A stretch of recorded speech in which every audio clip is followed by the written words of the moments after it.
Ішім толы қарғаш, үпке білен, кетем инде жернің үстіннен. Міскін әні мені юққа ғына, көз нұрларын төгіп өстірген. Юққа ғына көкірек сүтін имзіп, бишік жырын жырлап тербеткен. Дүниясына нәфрет, қарғыш болып, шықты ол жыр менің жүректен.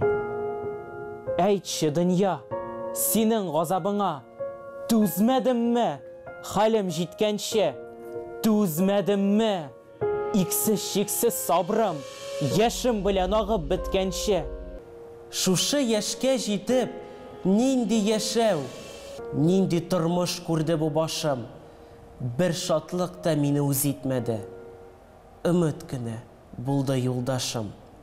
Хар хашарет жерде тілегенше, суда yüзді, суда жібінді, мен тапмадым. Бір тамшы су шылатырға кепкен ернімні. Мен көрмәдім дұсылық, дұс орнына бұғау қысты менім қолымнан. Құяш, ол да соңғы минутымда мәхрум етті менің орыннан.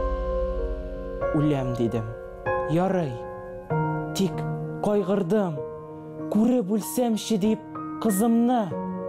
Анам қабірім туған туфрағыма, көйіп өлсемші деп yüзімні. Неге меңа түрме қабір болды, не қан юды йықлар орнымны.